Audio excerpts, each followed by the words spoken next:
kind of a late start to it, but that's okay. I've had some hogs that have been coming in late to a feeder. Stop and put it in four-wheel drive. It's a little nasty up here. Here we go.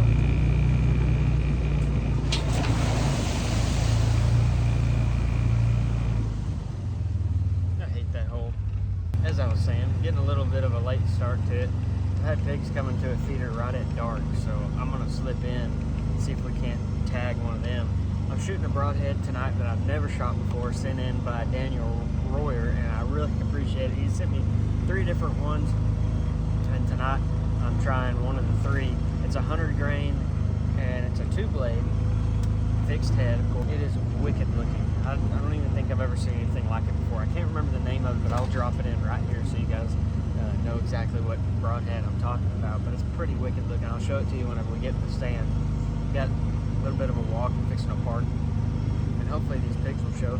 We're gonna have to bust out the sniper hog lights tonight, but it's gonna be a fun one, I can tell you that. Actually, I'll show you real quick. I gotta get in the stand pretty quick though, because the feeder's already gone off, of course, but and it's like probably 15 minutes before these hogs been coming in. But check this thing out. It is wicked. I mean, it's got a crazy deep bevel on it, and I don't even think I've heard of this brand or seen them before, but we're gonna try it out tonight. I was kind of concerned with how it was gonna fly because of how wide of a head it is. I want to say it's like a right at 1 inch, maybe a little more, but we're gonna fling it out of this here Stock Archery Silence Series arrow. These have been stand up. These have been awesome, guys. So if y'all want to try out these Stock Archery arrows, I highly recommend them. I've been using them for a couple of seasons now, and I've just been completely impressed. You guys know I've said nothing and had nothing but good things to say about them.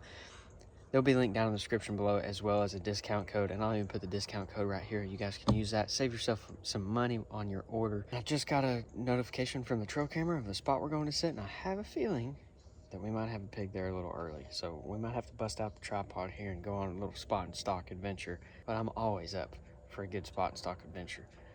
Let's get all this stuff rounded up. Let's check this trail camera real quick, and then we'll roll out.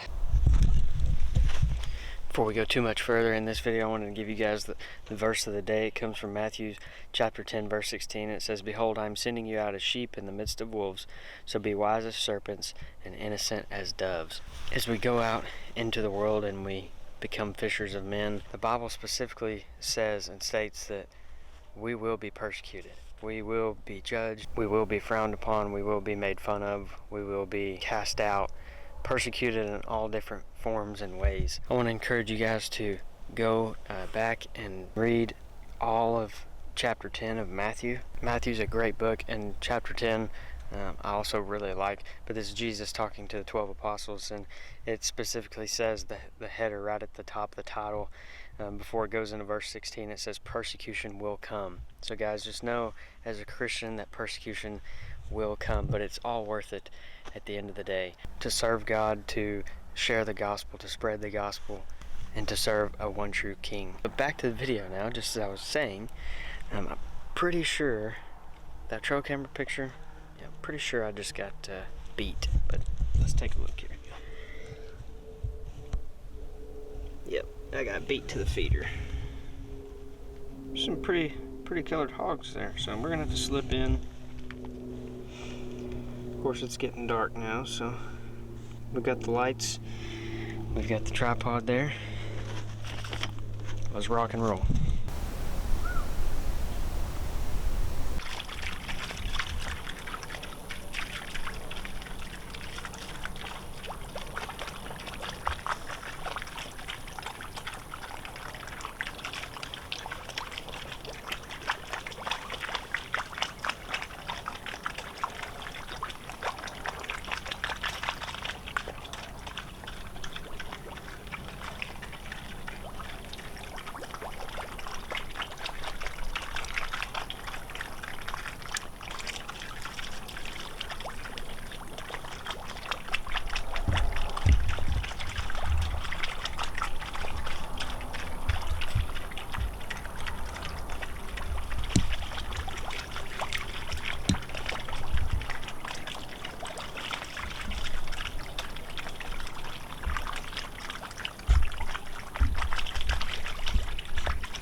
Y'all are probably really confused. I was gonna go make a stalk. However, I checked the wind and it was not gonna work for sneaking in the backside of that spot.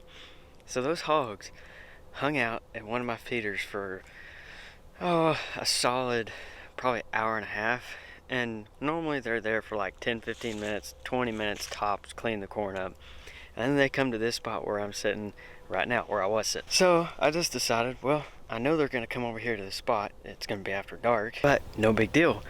I'll just come get in here. Should be here in about an hour is what I thought.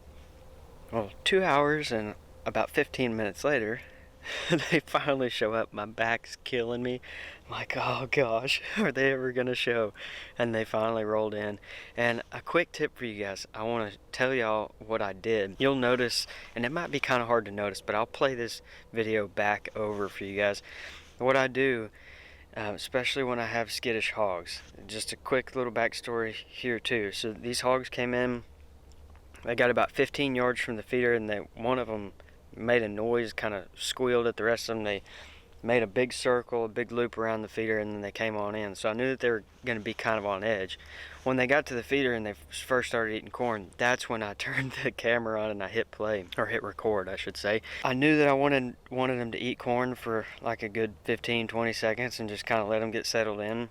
And then I grabbed my bow and I flashed them. So this is the tip.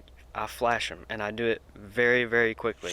My sniper hog lights here with my quick stick adapter, which is the coolest thing ever. This is what I do. My sniper hog lights has a little pressure. It's not a pressure switch. It's an actual switch, but I can flash them. Well, my wire's a little messed up. I flash them just like that, and I'll start on the low mode because there's a low beam and then there's a high beam. I think I actually have those backwards. Yeah. This is the low beam, this is the high beam. So I hit them with the low beam first, just like that. Point it right at them, boom, flash them. If they don't react, I'll leave it on for about a quarter of a second longer. If they don't react, I'll leave it on just a little bit longer, but I'll never click the switch all the way in. I'll just, like that. I won't ever do that. I'll just barely, my wire's messed up. This sniper hog lights, this bow light's been with me since day one, so the cable's a little messed up. There it goes. So I'll flash them. Sometimes I'll do that 3 times, just really quick. And a lot of times when you hit them that first time, they're either going to react or they're not. Now if they react and they kind of run out of there, just keep it off, let them come back, let them eat corn, let them get comfortable for like another 30 seconds to a minute, however long you want to let them get comfortable. Normally, I'll give them a good 30 to 45 seconds, and then I'll flash them again.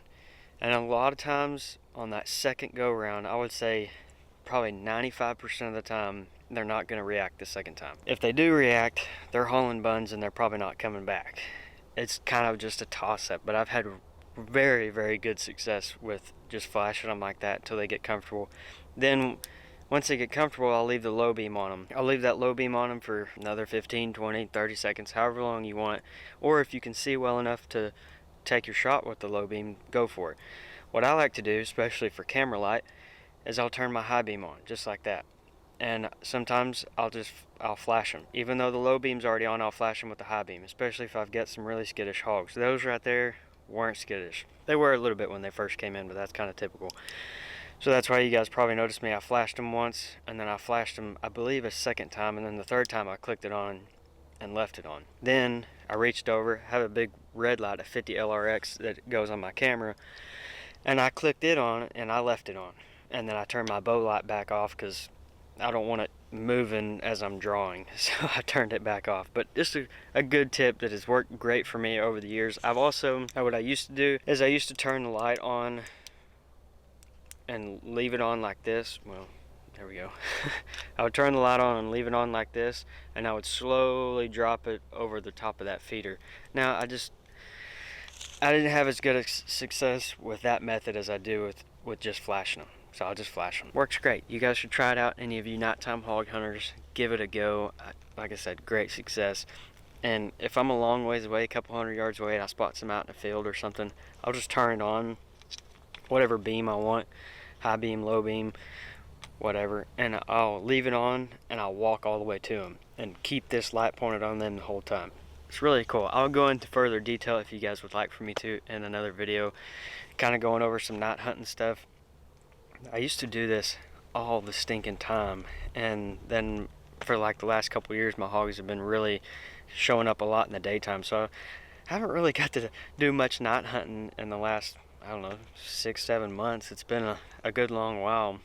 I do it every so often just when I have nocturnal pigs, but it's a ton of fun, and there's nothing, almost nothing that gets me more excited than flipping my lights on and getting after them after dark. But all that said, let's go find our first pig and possibly our second. And for those of you that are looking for really great nighttime lights for hunting, or feeder lights, whatever it is that you're looking for, Sniper Hog Lights has been with me since day one of my YouTube career, and they've been really good to me, and I would highly suggest them and highly recommend them. They make top of the line stuff. In my opinion, it doesn't get much better than the Sniper Hog Lights. Bow lights, rifle lights, the infrared stuff, feeder lights, you name it, they are the go-to. Being that it was almost 80 degrees today, I didn't bring a jacket, and now I'm really wishing I would have. It's a wee bit chilly out here. Okay. I just love the way pigs sound when they're eating in the water. It's hilarious. I know the one that I heard crash, he's off over in there somewhere. And I don't think he went far. But I need to pick up on a trail. Kind of wait for my eyes to adjust back. We know what that is. Okay, so I've got a starting point for the second hog there. He's out that way. But I want to pick up this first one because I know I heard him crash. I gotta get a better light. I know y'all are probably seeing the high fence behind me. No, this property is not high fenced. This is just a section of this property that is high fenced. It's not enclosed. It's just the neighbor's high fence that runs along through here. One of the cool things that I love about my Sniper Hog Lights, this is my red LED here. This is the one that I was using on my camera. A quick LED change, and it goes back in this little protective deal. I can go from a red to a white LED in a matter of just a few seconds, so it's really convenient for me. This is my blood tracking light, and also the light that I use for putting on my camera. I have this grip on it. It allows me to attach to a Picatinny reel, and it's super handy. I've had this specific light for a long time, but just like that, now I've got a white LED and we're ready to go track some red stuff. Much better. I mean, it is shed season, but how fresh is this one? Looks pretty old. Yeah, it's a pretty whitewashed old shed. I found this old shed that's in really good shape for being as weather cracked and old as it is. But I found this shed not far from where my pig's laying, which was set up really cool. I didn't set that up. I found the shed, and then I was looking up and I was scanning over this way because I found the shed like right there. And then I'm looking up over here and I'm looking for my hog, and there it is. Found my hog. I'll show it to you here in a second, but I want to tell you guys a short story, or a quick story. Megan, my fiance, which by the time you guys are seeing this video, we get married in 2 weeks. She's not with me tonight, but she's been hunting and fishing her entire life, and she's never found a shed on her own. So I'm going to take a picture of this shed, and I'm going to send it to her along with a picture of the hog. She'll be really excited about that. I think she's kind of mad that she still hasn't ever found a shed in all these years of being out in the woods and hunting and all that kind of good stuff. But here we are, one red hog, and like, I mean, very red. Entrance was a tad higher than what I was thinking it was gonna be. Let's get him rolled over. Is it sow? Yeah, sow. But it exited perfectly. Now I have to say, I found zero of that good stuff on this track. Like literally, I found no red stuff anywhere, which is kind of concerning. However, it looks like the majority of it stayed on the hog. They are very hairy right now because we are still kind of in the winter time, so I expected a lot of it to cake up, but that stuff's tricky. Red leaves. Moving on now, we need to find pig number 2, which I have a feeling is going to be even more of a challenge. However, at least I have a little bit of a starting point. Let's get to that one. This is what a hog will do to a cactus, in case you're wondering. Completely uproot it. No way. That's 2 in one night. She's really gonna be mad at me. I think this one might be a fresher set. I really can't tell yet. Nope, I think that's the matching side to the other one that's really old. A matching set.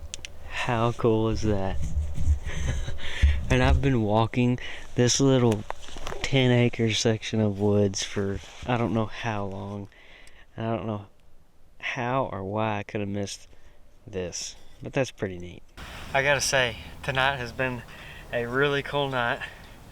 I found what I think, I don't know, that might not be a matching set. Looks like 2 different bucks. Or one just had much better, I bet it is a matching set. He just had much better 2s on one side than he did on the other. Or actually, this one's been chewed off. Either way, it ain't about the sheds. I just thought it was cool that I found a set. And we got this one right here. This broadhead, it's gonna be literally impossible for me to say what kind of shape it's in, how it held up, because we didn't find the arrow. Now, I'm gonna come back in another video, because this one's getting long. I'm gonna come back hopefully and find that other hog and find that arrow in that broadhead, and I'll include it in another video if I'm able to find it. When I let loose of that arrow, this hog and the one behind it, like their vitals were perfectly lined up. And as soon as I let loose, that one in the back stepped forward, and it happened the way that it happened. But hey, I will take 2 rats with 1 arrow any day. These things are horribly destructive, and not just to the state of Texas, but to lots of other states. There's millions and millions and millions of these things, and they're wreaking havoc on this place. They always are, they always do. That's about one of the only things that they're good at, is eating corn and wreaking havoc, tearing up the land. Nonetheless, still a really fun night, and we got to test out that broadhead, which I would say it was very effective. It did its job, no doubt. I just wish that there would have been more red stuff. Like I said, I followed the trail the whole 60 to 70 yards that this hog ran and never even saw 1 drop of blood anywhere. Kind of disappointed in that instance, but the thing is that the hair on this hog right now is every bit of 3 inches long, so that has a tendency to absorb anything that's coming off of it, which I totally get, totally understand. If we find the broadhead and it's still intact and still in good enough shape to try again on some spring and summer hogs, then we will definitely throw it back in the quiver and run a round 2 on it. That was a 100 grain broadhead that we used tonight. And I want to say a big thank you to Daniel Royer for sending over those 3 broadheads that he sent. You, sir, are full of really good random broadheads that I've never seen before, including custom ones. I'll never forget that video. And if you guys haven't seen that one, you got to go check it out. It'll be linked down in the description below. My stock archery arrows performed flawlessly once again. Big shout out to them, and like I mentioned in the beginning of this video, they will be linked down in the description below too. You guys go check them out. Deer season, obviously, as many of you know, it's been over for like right at a month now.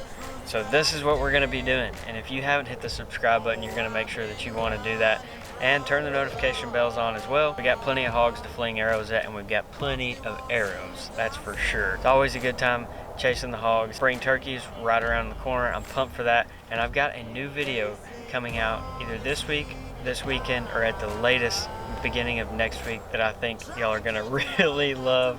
It's gonna be, I'm not gonna tell you, I'll just keep it a secret. It's gonna be really really neat. It's gonna be a kind of a special video. I'm also gonna be putting some trapping videos together. I think they're gonna turn out exceptional. You guys will want to make sure that you click on those and watch them. Thanks for being here with me tonight. Thank the Lord for another safe and successful hunt. It's been an awesome late winter hog hunt, and I can't wait to do it with you guys again. Leave me a thumbs up if you enjoyed this one. Y'all are awesome.